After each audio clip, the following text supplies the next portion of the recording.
Muy buenos días, hermanos. Abran sus Biblias, por favor, en Apocalipsis, capítulo 14, versículo 14. En esta mañana, como ha sido habitual en los últimos años, estamos desarrollando el libro de Apocalipsis con un eslogan hermenéutico que tenemos, un polo a tierra, que es Jesucristo, Cordero Vencedor. Es nuestro eslogan hermenéutico, es nuestra médula espinal para el desarrollo de las Escrituras y especialmente para este libro que es el epílogo de la historia de la redención. Apocalipsis 14:14 dice: miré y he aquí una nube blanca, y sobre la nube uno sentado semejante al Hijo del Hombre, que tenía en la cabeza una corona de oro y en la mano una hoz aguda. El texto que tenemos ante nuestros ojos en esta mañana es un texto hermoso, es un texto contundente, es un texto que anuncia una entrada triunfal, sí, en una nueva sección del libro de Apocalipsis que tiene continuidad con las secciones jurídicas que hemos estado desarrollando. Todos los capítulos anteriores describen realidades judiciales, sentencias que vienen sobre los impíos, la justicia de Dios y la ira que se derrama sobre los incrédulos, pero también advertencias para los creyentes, para que temamos y para que sepamos que la ira de Dios, si bien es cierto estamos absueltos por su gracia, pues no podemos tomarla de forma ligera, sino que debemos ser serios y celosos, porque Dios lo es. El capítulo 14, en su primera parte, nos narra el cántico de los redimidos. Luego nos narra tres ángeles que emiten tres aspectos del mensaje del Evangelio. Pero ese mensaje del Evangelio en el capítulo 14 tiene una connotación altamente jurídica. Nos habla de temer a Dios y darle gloria porque la hora de su juicio ha llegado. Nos habla de la sentencia para aquellos que adoran la bestia y se rinden ante la imagen del dragón. Y nos habla también de aquellos que no reconocen a Cristo y tendrán que ser lanzados al lago de fuego que arde con azufre. Es un contundente mensaje, pero no desde la perspectiva del bienestar, no desde la perspectiva de la oportunidad o el beneficio, sino trazado desde la justicia, desde la legalidad, desde la norma. Dios dejó una norma, su norma se tiene que cumplir. Si su norma no se cumple, hay consecuencias.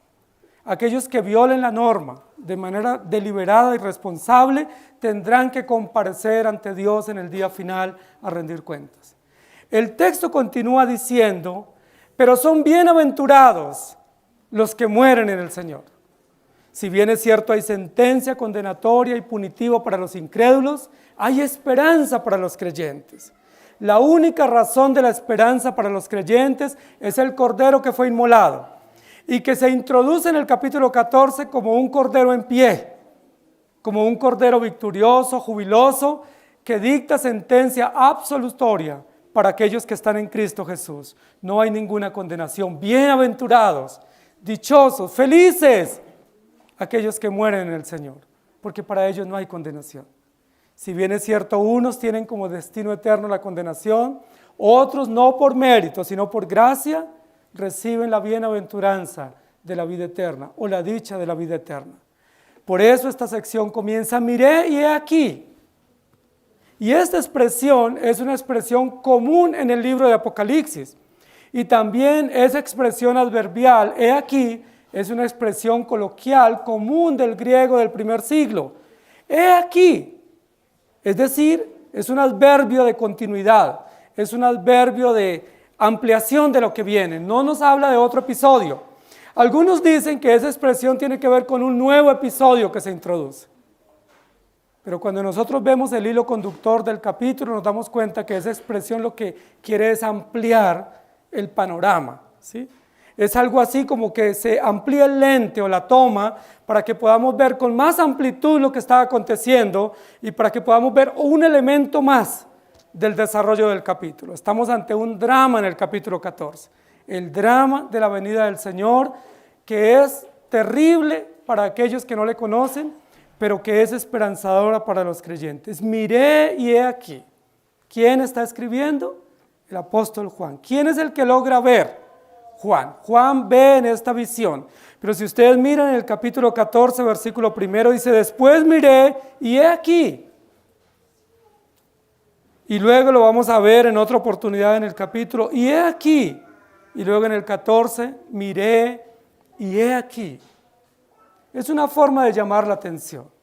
Es una forma adverbial de captar la atención de los oyentes, de los que están presenciando esta visión, para que contemplen elementos nuevos que van a poder o serán puestos en la retina de los que están observando, y para que contemplen que esos elementos no pueden ser pasados por alto. Es decir, son elementos que no solamente son llamativos y novedosos en el libro, sino que tienen un lugar en la revelación. Miré y he aquí una nube blanca, y sobre la nube uno sentado semejante al Hijo del Hombre. Y luego nos describe cómo está presentado, ¿cierto? ¿Qué atuendos tiene? ¿Qué elementos tiene? ¿Qué distintivos tiene para que podamos analizar o interpretar quién es ese ser o ese personaje que irrumpe en la historia en el capítulo 14, versículo 14, escondido o presentado o sentado sobre una gran nube blanca semejante al Hijo del Hombre? ¿Quién es? Muchos dicen es un ángel, ¿sí? En varias oportunidades en el capítulo o en el libro de Apocalipsis se nos describen ángeles, mensajeros, pero en esta oportunidad nos dice no de un ángel ni de un mensajero, sino de un ser, ¿sí? Un ser, un personaje, un individuo que aparece en esta escena y que es catalogado, que es comparado o es semejado al Hijo del Hombre. Y eso reviste una gran importancia para nuestro estudio en esta mañana. ¿Es el Hijo del Hombre? ¿O es uno semejante, parecido o que se puede comparar al Hijo del Hombre? Si es el Hijo del Hombre, ¿por qué no lo describe tácitamente? ¿Por qué lo semeja o lo compara o relaciona como una analogía allí este personaje? Si no es el Hijo del Hombre, ¿por qué se relaciona con él?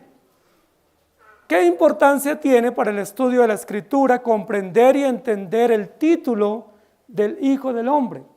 ¿Por qué no se presenta aquí como semejante al Cordero? Recuerden que el capítulo 4 y capítulo 5 dice, y miré y había uno semejante a un Cordero inmolado. En otra oportunidad, capítulo 9 y 10 dice, era semejante al Hijo de Dios o al Cordero que fue enviado.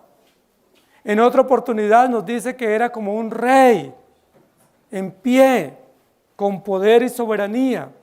Aquí es descrito este personaje sentado y semejante al Hijo del Hombre.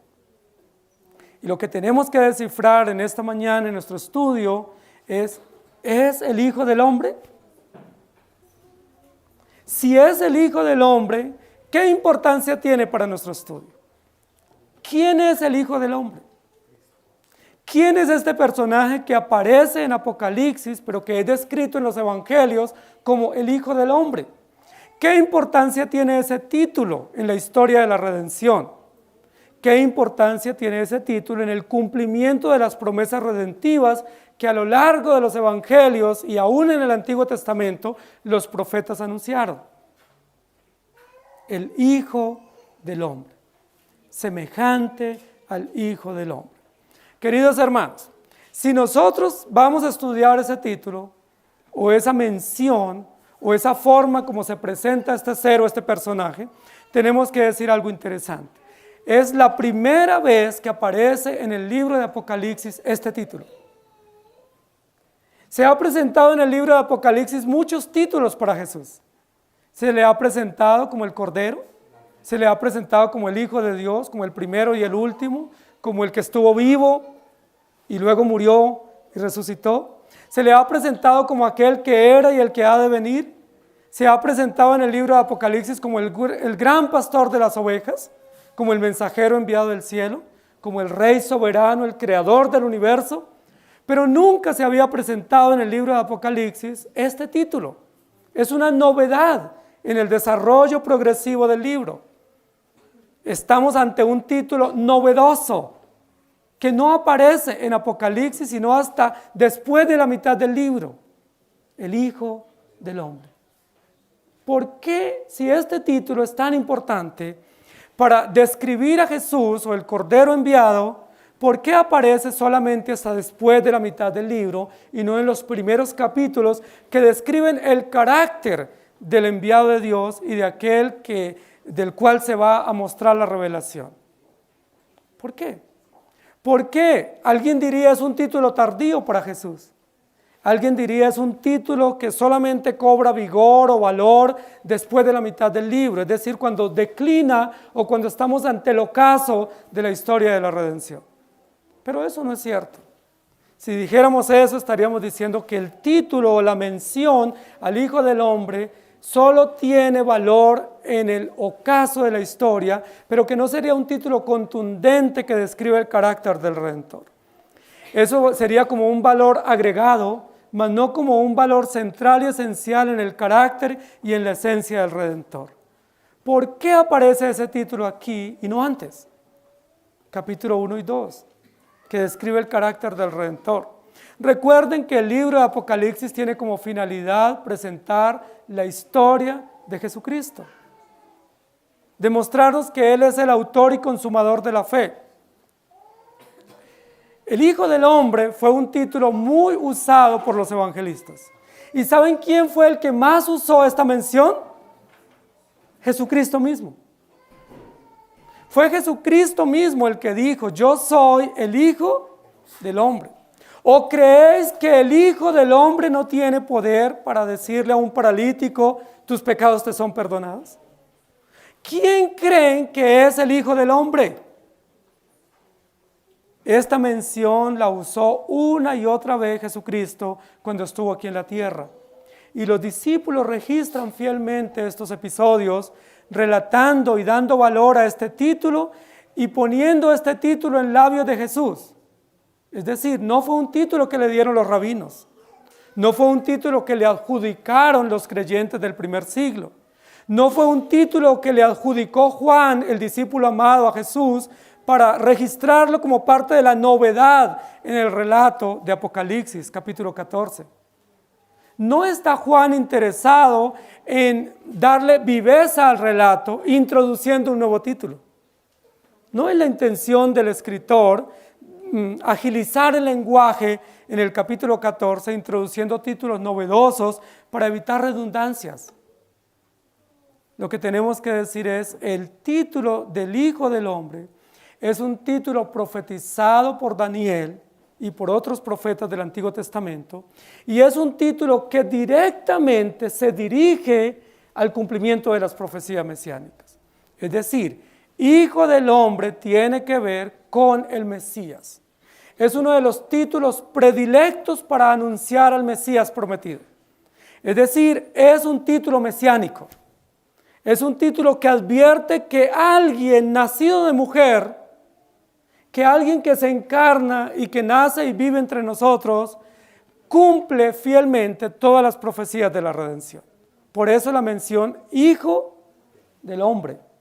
Y recuerden que de las 4 versiones del Evangelio, el evangelista Lucas menciona con mayor contundencia este título, porque tiene como finalidad presentarnos a Jesucristo como el Hijo del Hombre.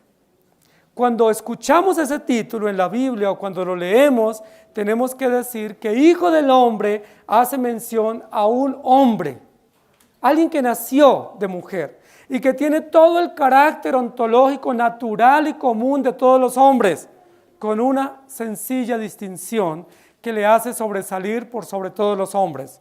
Fue concebido sin pecado y vivió sin pecado. Por eso el Hijo del Hombre en la Biblia aparece con mayúscula. Es el Hijo del Hombre, es decir, es un hombre igual a nosotros pero distinto. Igual en cuanto a condición, a carácter, en cuanto a esencia, pero distinto en su vida. Fue concebido sin pecado, de una simiente distinta. ¿Desde cuándo en la Biblia se anunció este título con relación al Mesías?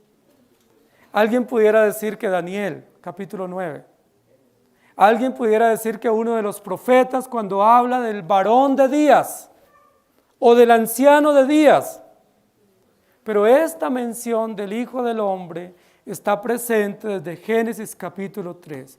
He aquí de la simiente de la mujer, o del hijo de la mujer, o del Hijo del Hombre que nacerá de una mujer, vendrá el Redentor. ¿Quién es el cumplidor de las promesas del pacto? El Hijo del Hombre. ¿Quién es el que cumple todas las promesas de la redención? El Hijo del Hombre.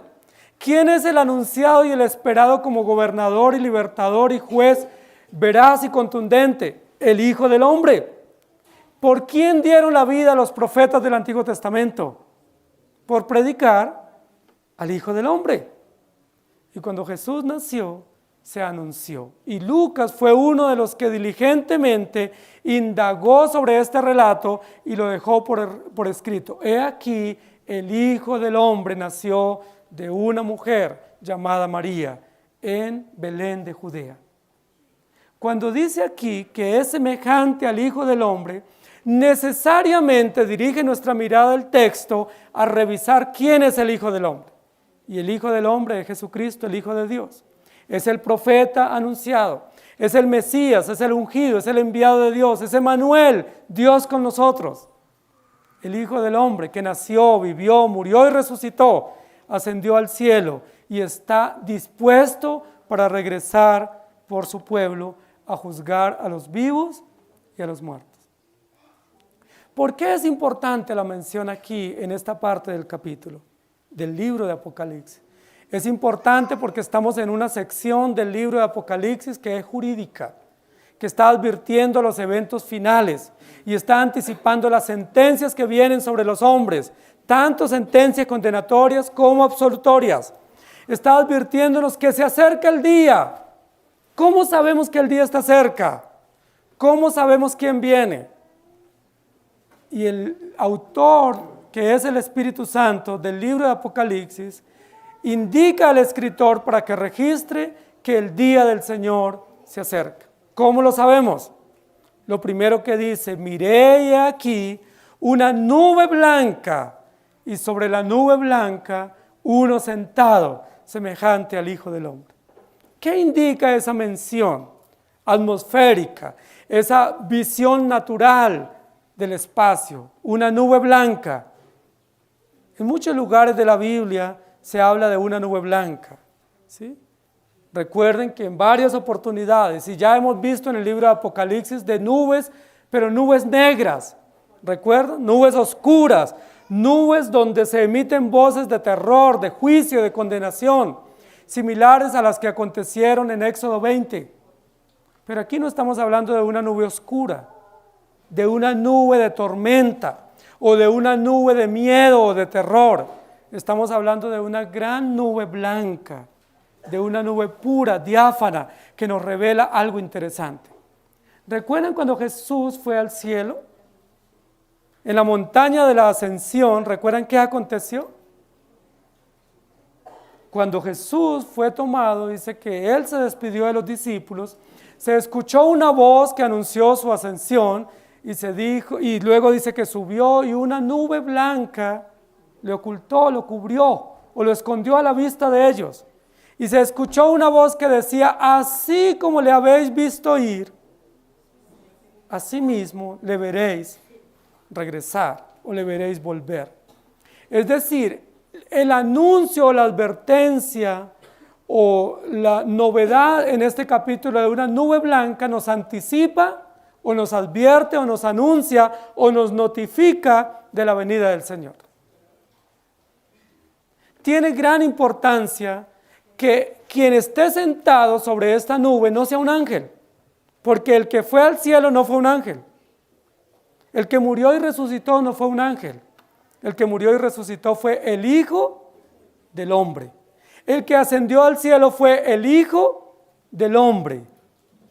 Y aunque el Hijo del Hombre está sentado a la derecha del Padre, esta mención de que esté sentado sobre una nube blanca, lo que nos dice es, está listo para regresar. Todos los eventos y los datos y las señales lo que nos muestran es, el Hijo del Hombre está listo, está preparado para regresar. ¿Regresar a qué? ¿Y por qué?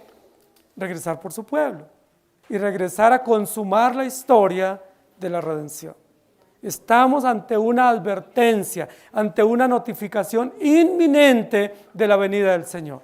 ¿Cómo lo sabemos? Está sobre una nube blanca, sentado, listo para despegar, listo para partir. Y esto es muy importante para nosotros. No es simplemente una gráfica para un cuadro, para un mural de alguien sentado en una nube blanca.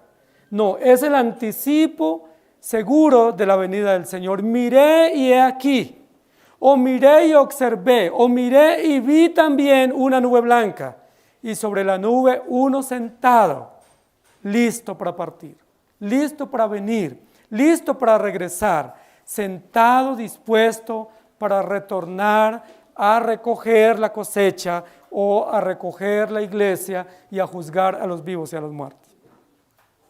Esta es una mención nueva en el libro de Apocalipsis, que nos habla de forma directa de la venida del Señor. Hasta aquí no habíamos visto eso en el libro de Apocalipsis. Estamos ante varios datos nuevos en la descripción del relato. Primero, una nube blanca. La primera nube blanca que aparece en Apocalipsis. Es la primera vez que aparece alguien sentado en una nube indicando la venida del Señor. Y es la primera vez en el libro de Apocalipsis que se menciona literal el título, el Hijo del Hombre. Todos esos elementos novedosos del texto lo que nos dicen es la venida del Señor está presta. Ahora, ¿por qué relacionar los textos anteriores de juicio con la venida del Señor? ¿Por qué tiene importancia que haya una relación directa entre los eventos de juicio, de fuego, de Seol, de condenación, la bienaventuranza de los creyentes y la venida del Señor? Recuerden que muchos en estos pasajes hablan por lo menos de 3 o 4 venidas del Señor. Entonces algunos hablan de una parusía y otros de una epifanía y otros de un advenimiento, una manifestación. Hablan de 1000 maneras, de varias venidas del Señor. Nosotros creemos que solo hay una venida prometida. Y que esa única venida prometida cumplirá todos los eventos que están aguardando o que estamos aguardando en la consumación de la historia. Si alguien nos dijera, ¿y cuál venida del Señor será esta donde viene en una nube? Diremos, la única que esperamos. ¿Sí? Algunos dicen, no, es que Él viene a recoger a los mártires. Y luego viene a recoger a los creyentes, y luego viene a recoger a los hebreos, y luego a los gentiles, y así sucesivamente. Esos son como 4 viajes que están esperando muchos. Nosotros los creyentes, con la interpretación que tenemos, no estamos esperando sino un solo viaje, una sola venida del Señor. Y esa venida del Señor será caracterizada por las señales que se nos están advirtiendo.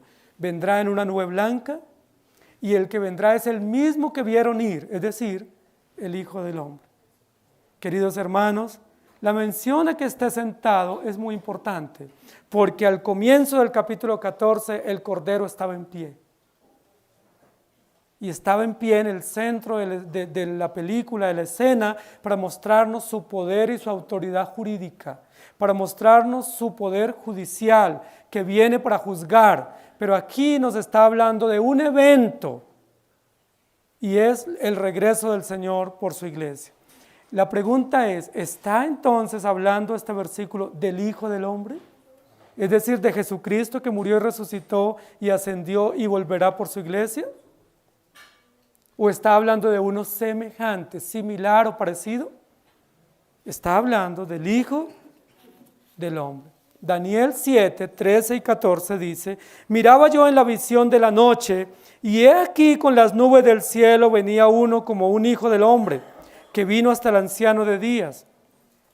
Y le hicieron acercarse delante de él, le fue dado dominio, gloria y reino, para que todos los pueblos, naciones y lenguas le sirvieran.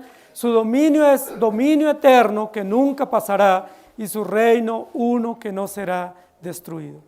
Ezequiel capítulo 2, versículos 3 y 4 dice, y me dijo, hijo de hombre, yo te envío a los hijos de Israel, a gentes rebeldes que se rebelaron contra mí. Ellos y sus padres se han rebelado contra mí hasta este mismo día. Yo pues te envío a hijos de duro rostro y de empedernido corazón, y les dirás, así ha hablado Jehová el Señor. En Marcos 8:31 dice, y comenzó a enseñarles que le era necesario al Hijo del Hombre padecer mucho y ser desechado por los ancianos, por los principales sacerdotes y por los escribas y ser muerto y resucitar después de 3 días. Y en Marcos 14:62 dice, y Jesús le dijo, yo soy, y veréis al Hijo del Hombre sentado a la diestra del poder de Dios y viniendo en las nubes del cielo. En Apocalipsis 1:7 dice, he aquí que viene con las nubes, y todo ojo le verá, y los que le traspasaron y todos los linajes de la tierra harán lamentación por él. Sí, amén. ¿Está hablando de Jesucristo y anunciando, advirtiendo su segunda venida? Por supuesto que sí. Esa semejanza es la figura metafórica que usa el vidente, en este caso el apóstol Juan, para decirnos, yo no me atrevo a decir que viene Jesús, porque él no vio a Jesús. Es una visión lo que él está teniendo y recurre a la metáfora, recurre a la comparación o la semejanza, porque él no se atrevería a decir, yo vi a Jesús sentado en una nube. Porque la figura que está usando en la literatura apocalíptica no le permite hacer afirmaciones de ese talante. Él tiene que recurrir al símbolo, a la figura, a la comparación, en este caso a la metáfora, semejante, similar a, parecido a. Pero cuando describe, ¿a quién describe? A Cristo. Entonces, ¿quién es? Cristo, por supuesto. Pero él no se atreve a afirmar, no porque no sea Cristo, sino porque el género literario que él está usando, lleno de símbolos y metáforas, le permite esa descripción. Y el texto de Marcos dice, le veréis sentado sobre una nube y viniendo en las nubes del cielo. Está describiendo, está anticipando la venida del Señor. Ahora es importante que en los versículos anteriores habla de juicio, de sentencia condenatoria, y en este versículo introduce la venida del Señor. Es algo así como aquellos que van a recibir sentencia no la recibirán de manera mística o de manera espiritual, como muchos hoy en día entienden el Evangelio.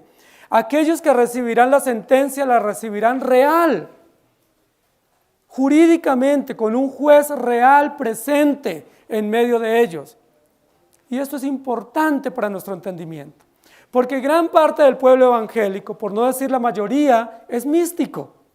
Cree que el evangelio es algo espiritual, algo que es gaseoso, etéreo, que no es real, que no es práctico, que no es histórico.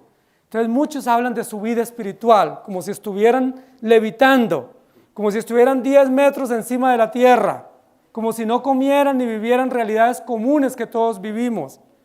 Aquí no está diciendo que el juicio es espiritual, como creen algunas sectas. Aquí no está diciendo que la venida del Señor es mística.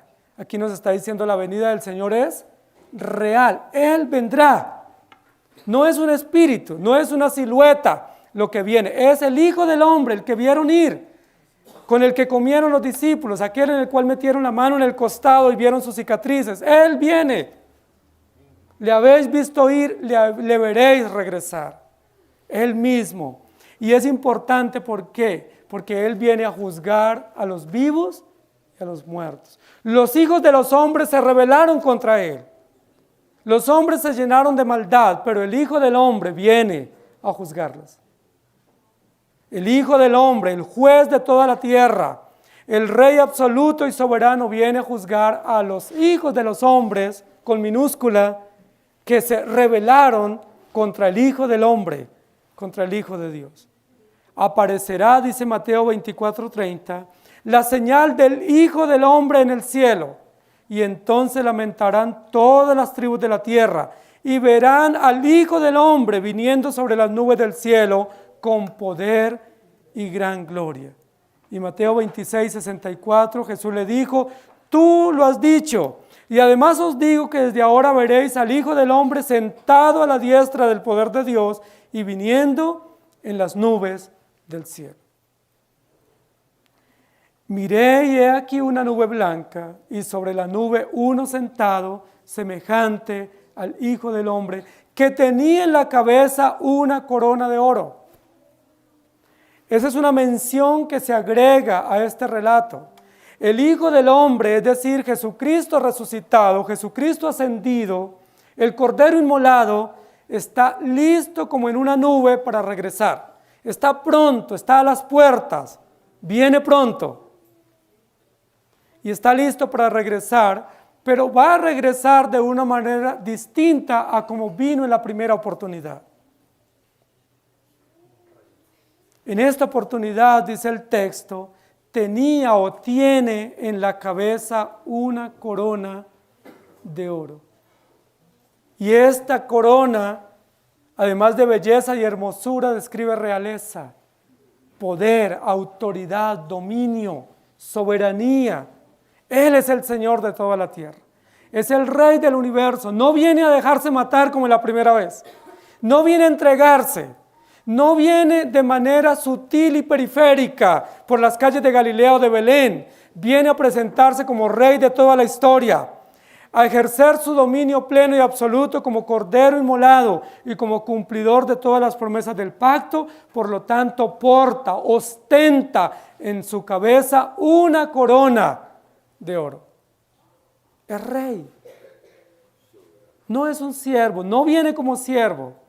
No viene como un maestro, no viene como un hermano mayor, no viene como alguien que se confunde entre la multitud, no viene como alguien que viene a entregarse a los reyes judíos o romanos, viene como Rey absoluto que domina sobre todos los reinos y va a juzgarlos. Esta mención es supremamente maravillosa en el texto, porque nunca en la historia de la redención habíamos visto al Hijo del Hombre con una corona de oro. Nunca habíamos visto al Hijo del Hombre con esta descripción tan real, tan soberana, tan poderosa, con dominio. Y tenía en su cabeza una corona de oro. Es probable que alguien diga, ¿y qué garantía tenemos de que ahora el Hijo del Hombre venga y no vuelva y se deje matar? ¿Qué garantía tenemos de que el ciclo no vuelva y comience? Y recuerden que la mayoría de creyentes interpretan la Biblia de manera cíclica y usan métodos alegóricos para decir que vamos comenzando un punto y llegaremos al mismo punto. ¡Qué bueno! Terminamos el círculo. Nosotros no creemos eso. Nosotros creemos que la historia tiene un punto de partida y tiene un clima totalmente distinto y que ese clima se evidencia a través de la corona en la cabeza del Hijo del Hombre. Jesucristo no viene como un hombre débil. Jesucristo no viene como un hombre que se va a entregar. No estamos esperando esa venida para decir feliz Navidad. Estamos esperando una venida gloriosa para decir Maranata. Cristo viene, está entre nosotros, pero no viene para que le festejemos o le celebremos, sino viene como Rey de gloria, con dominio, con poder y majestad para consumar la historia de la redención. Tenía en la cabeza una corona de oro. Es muy descriptivo el pasaje porque no solamente dice que tenía corona, sino que la corona la tenía en su cabeza, es decir, ya estaba ejerciendo autoridad, no iba a ser entronado, ya está entronado, ya tiene dominio, no lo va a recibir, no se le va a dar, no se le va a entregar dominio, Él lo tiene desde siempre. Y esa corona no es una corona de cualquier metal, es una corona de oro que describe el poder, el valor, el brillo, pero también el dominio, la realeza, la corona de un rey, la corona del único rey que ha vencido y que puede tener y ostentar esa corona. Ahora, llama la atención que la corona esté en la cabeza, no solamente para mostrarnos su dominio, que ya ejerce con poder y libertad, sino también porque más adelante, al frente, vamos a encontrar que a los creyentes se les entrega una corona. Pero los creyentes nunca podrán tener su corona en la cabeza. Simplemente la recibirán y la tendrán en sus manos y la ofrecerán continuamente delante del trono, entonando la canción de los redimidos y diciendo, porque tú eres digno y porque por tu sangre nos has redimido y vivimos y reinamos por ti. Es decir, los creyentes nunca podremos ostentar o tener o lucir una corona si se nos otorga. Cuando se nos otorgue en el juicio final, en la entrada al reino, esa corona simplemente la podremos recibir y ni siquiera presumiremos de medírnosla. Sencillamente tendremos que hincarnos y ofrecerla al único Rey que tiene la corona en la cabeza, Jesucristo, Cordero Vencedor. El texto lo que nos está diciendo es, este Rey que es hijo de hombre, que vivió entre nosotros, que conocemos su historia y está registrada en los libros de la Biblia, es un hijo del hombre que tiene corona y que ostenta poder y autoridad, no por el hecho de haber muerto, ni por haber resucitado, sino porque Él es Rey eternamente y para siempre. Pero al cumplir las promesas de la redención, al morir en la cruz y resucitar y luego ascender al cielo, fue entronado, como dice la Biblia, con todo honor, no solamente como Rey eterno, sino como Rey victorioso. No solo como Rey dispuesto en el decreto eterno, sino como Rey histórico que ha cumplido todas las promesas de la redención. ¿No es eso maravilloso? Estamos hablando del Hijo del Hombre, pero no ese Hijo que andaba en la periferia y que fue perseguido por los soldados y por los sacerdotes judíos y soldados romanos. Estamos hablando de un Hijo de Hombre victorioso, entronado, majestuoso, que viene en caballo blanco, venciendo y para vencer. ¿Estamos hablando del Hijo del Hombre? Por supuesto que sí, pero no el Hijo del Hombre en la primera venida, sino el Hijo del Hombre en su segunda venida, cerrando, consumando toda la historia de la redención. Su realeza, su poder, su dominio, su majestad, nos hablan nada más ni nada menos de promesas cumplidas, de pacto sellado, de historia de la redención consumada, de tal manera que está totalmente cerrado el ciclo para que no pensemos en absoluto ni que el Cordero se va a dejar matar otra vez, ni que nosotros vamos a llegar al Edén y posiblemente volvamos a caer. Porque el destino del creyente no es el Edén, sino la patria celestial. Y termina el texto diciendo, y en la mano una hoz aguda. Otro dato nuevo en Apocalipsis. Estamos ante cosas nuevas, novedades en Apocalipsis. Novedades. Y en la mano una hoz aguda. Instrumento de agricultura, instrumento de los cultivos de grano, especialmente de los hebreos y de los antiguos en Mesopotamia. Instrumento para recolectar cosecha, para recoger el trigo, la cebada, el centeno. Un instrumento de corte, un instrumento de siega, de recolección, de vendimia. Y tenía en su mano una hoz aguda. ¿Qué tiene que ver lo uno con lo otro? ¿Qué tiene que ver la resurrección, el regreso del Señor, su realeza, con un instrumento de agricultura? Pudiéramos decir con un cuchillo, ¿sí? con una cuestión de cortar, de triturar, de venganza, con una espada. Pero aquí nos está hablando de un elemento específico de la recolección manual, antigua en los cultivos de granos. Una hoz aguda, un elemento para atraer y para cortar, un elemento para juntar y cortar. Una hoz, y no es cualquier tipo de hoz, hay un adjetivo calificativo para ese instrumento, para esa herramienta, es una hoz aguda, afilada, preparada, ¿sí? No pompa, no es que no tenga filo, es lista para cortar y va a cumplir el objetivo.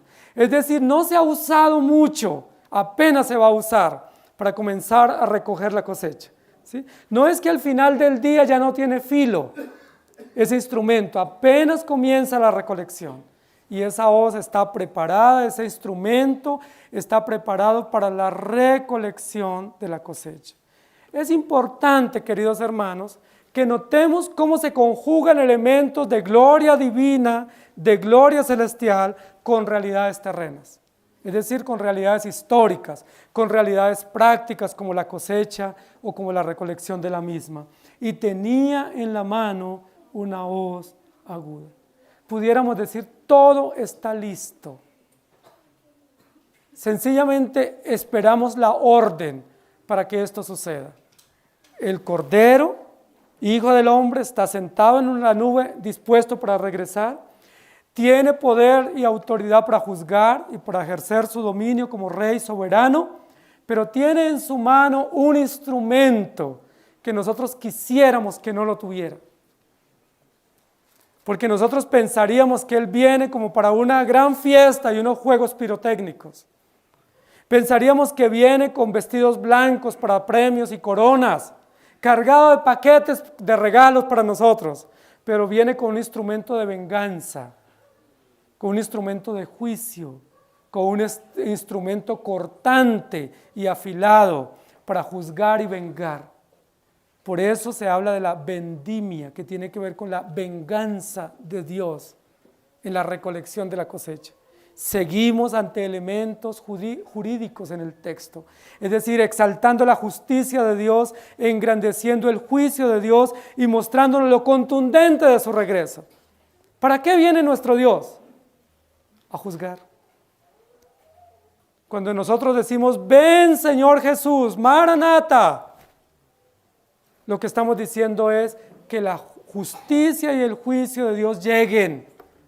Porque en el quinto sello hay un clamor dramático de las almas bajo el altar. Señor Dios justo y poderoso, ¿hasta cuándo?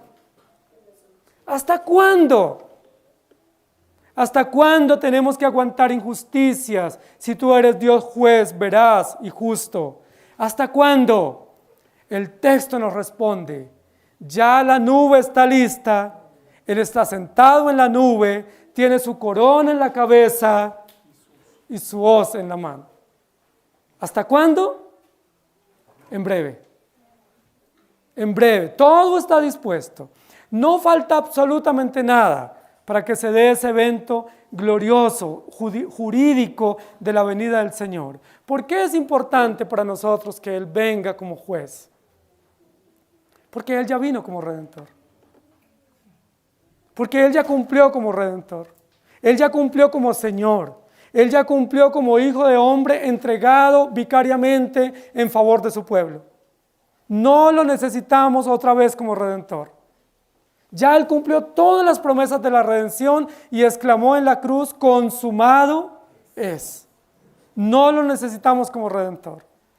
Lo esperamos como juez. Como juez soberano y majestuoso.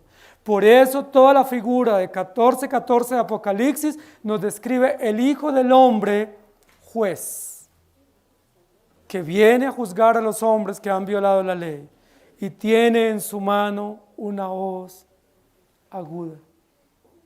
Yo no sé si ustedes se estremecen con esa mención, pero es una mención estremecedora, terrorífica en el texto, porque no viene un hombre débil, viene el Rey de toda la tierra, y no viene con un elemento agradable para nosotros, viene con un cuchillo en la mano. Eso es como si alguien toca la puerta y uno abre la puerta y le ponen un revólver o un cuchillo. ¿Usted qué piensa? ¿Qué siente? Usted no dice, bienvenido, te estaba esperando, sigue. Usted dice, qué miedo, nos paralizamos de terror. O cuando estamos en la calle, que es común en una ciudad como la nuestra, que alguien nos acecha con un revólver en la frente. Inmediatamente nos paralizamos, porque no es un buen encuentro, no auguramos algo bueno con esa mención. No obstante, la mención de la hoz aguda, lo que nos recuerda no solamente la justicia de Cristo, sino la recolección de la cosecha. Y recuerden que el Señor mismo dijo, dejen crecer juntamente con el trigo la cizaña. Por eso la cizaña que hay en esta iglesia no queremos que se vaya. La necesitamos. Jesús dijo, déjenla crecer juntamente. Y al final de la cosecha, cuando se haga la recolección, Él mismo se encargará de separar el trigo de la cizaña. El trigo se pondrá en graneros y la cizaña será echada en el fuego. La hoz aguda, si bien es cierto, es una mención jurídica terrorífica para el impío y dramática para nosotros los creyentes, nos recuerda que es necesario que Dios recoja la cosecha. Señor, ¿hasta cuándo? Hasta que Él venga con su hoz aguda en la mano para recoger la cosecha. Y ya está madura la cosecha. La mención de que la hoz está aguda y está en su mano, lo que nos dice es la cosecha maduró. Y ustedes saben que especialmente este tipo de cosechas, que son cosechas de cultivos rápidos, se tiene que recoger inmediatamente. No se puede demorar. Si esperamos 1 o 2 semanas más, la cosecha se malogra, se pierde. Se tiene que comenzar a recoger ya. Ya todo está listo, los instrumentos de recolección están listos, la orden se va a dar y aquel que comenzará la siega está totalmente dispuesto para recolectar el grano. ¿No es eso maravilloso? Señor, ¿hasta cuándo? Está todo listo, la cosecha maduró. Está listo para que Él venga por su pueblo. Hermanos queridos, muchas personas le tienen miedo a la venida del Señor. Si usted es un creyente nacido de nuevo, no debe tenerle miedo. Debe decir como los creyentes del primer siglo, Maranata, ven Señor Jesús, que te estamos esperando. Te estamos esperando no porque estemos preparados, porque nunca estamos preparados. Te estamos esperando porque confiamos en tu justicia. Te estamos esperando porque necesitamos que esto se consuma. Porque esta historia es terrible. Es dramática la historia del pecado, la realidad de maldad que vivimos. Señor, por favor, ven pronto. La Biblia dice que el pueblo creyente clama al Señor que Él venga. Aunque es terrible su venida, es más terrible esta sociedad pecaminosa y perversa en la cual vivimos. Es más terrible estas realidades inhumanas y perversas que nosotros tenemos que enfrentar. Por eso los versículos anteriores dicen, aquí está la paciencia de los santos. Aquí está la espera y la resistencia de los santos que guardan los mandamientos de Jesús y la fe de Jesús. ¿Dónde está la paciencia de los santos? El Señor viene. Ahí está la paciencia de los santos. El Señor viene y nosotros lo esperamos. Primera de Pedro, capítulo 2, 5 dice, vosotros también, como piedras vivas, sed edificados como casa espiritual y sacerdocio santo, para ofrecer sacrificios espirituales aceptables a Dios por medio de Jesucristo. Y luego Hebreos 13:15 dice, así que ofrezcamos siempre a Dios por medio de él sacrificio de alabanza, es decir, fruto de labios que confiesen su nombre. Y Romanos capítulo 12, versículo 1 dice, así que hermanos, os ruego por la misericordia de Dios que presentéis vuestros cuerpos en sacrificio vivo, santo, agradable a Dios, que es vuestro culto racional. Señor Dios justo y poderoso, ¿hasta cuándo? Hasta que el Hijo del Hombre venga. Y ya está listo para venir. Que el Señor nos bendiga. Amado Señor, gracias por darnos esperanza. Probablemente todos nosotros hoy en esta mañana estamos diciendo como el clamor de las almas del quinto sello, Señor, ¿hasta cuándo? No puedo más. Señor, no tengo fuerzas para seguir. Señor, ¿hasta cuándo tendré que lidiar con condiciones de pecado, con condiciones de injusticia? ¿Hasta cuándo, Señor? Tendremos que lidiar con una sociedad injusta, con leyes injustas, inmorales, con jefes, con patrones, con empleados injustos, con enemigos, con gente que traiciona, que engaña, que destruye. Señor, ¿hasta cuándo? ¿Hasta cuándo tendremos que lidiar con el engaño de nuestro propio corazón? Y hoy nos da respuesta, hasta que tú vengas y ya la cosecha está madura para la recolección. Gracias por darnos respuestas y respuestas esperanzadoras, respuestas celestiales, respuestas divinas, contundentes, aún con la misma naturaleza, para decirnos, tú vienes y vienes preparado para recoger la cosecha, para recoger el trigo, para recoger el grano y separarlo de tanta maldad y tanta apariencia. Gracias porque hoy nuevamente a través de tu palabra nos recuerdas que aquel que vimos ir volverá por su iglesia. No nos ha abandonado. Como dice la palabra, no los dejaré, estaré con vosotros y volveré nuevamente y los tomaré para que donde yo estoy, vosotros también estéis. Gracias porque tú vas a venir. ¡Qué esperanza gloriosa tenemos! El mismo que fue, volverá. El que venció, vendrá a recoger el botín de la cosecha, de la victoria, derrotando definitiva y plenamente todos los enemigos, todos los antagónicos del reino, todos los que se levantan contra la iglesia, y la plenitud del gozo será desbordante para los creyentes. No habrá llanto ni dolor, cesarán los quebrantos, cesarán nuestros trabajos, pero las obras continúan, esperando, aguardando ese día glorioso de tu venida. Por eso levantaré mis ojos a los montes, nuestro socorro, nuestra esperanza. El juez, el recolector de la cosecha, volverá, y esa es nuestra esperanza. Ayúdanos a vivir para ti. Ayúdanos a tener confianza y esperanza. Ayúdanos, Señor, a no enredarnos en los negocios del mundo. Ayúdanos, precioso Dios, a no estar en el patio de los que oyen la verdad y la pisotean y la desprecian. Y si aquí hay cizaña en este auditorio, como seguramente la hay, te rogamos, Señor, que cuides el grano de trigo para que no sufra y no lo malogre la cizaña. Pero cuánto quisiéramos también de aquellos que todavía no han nacido de nuevo, que tú en tu infinita bondad los tengas considerados como ovejas y los traiga al redil, porque tu promesa dice, tengo aún otras ovejas que aún no han llegado, pero las traeré. Señor, cuánto quisiéramos que algunos de los que están aquí, que no han llegado, sean traídos por ti, por tu gracia, y abrazados por tu amor y tu justicia, y por el perdón de sus pecados. Gracias te damos en Cristo Jesús. Amén. Que el Señor les bendiga.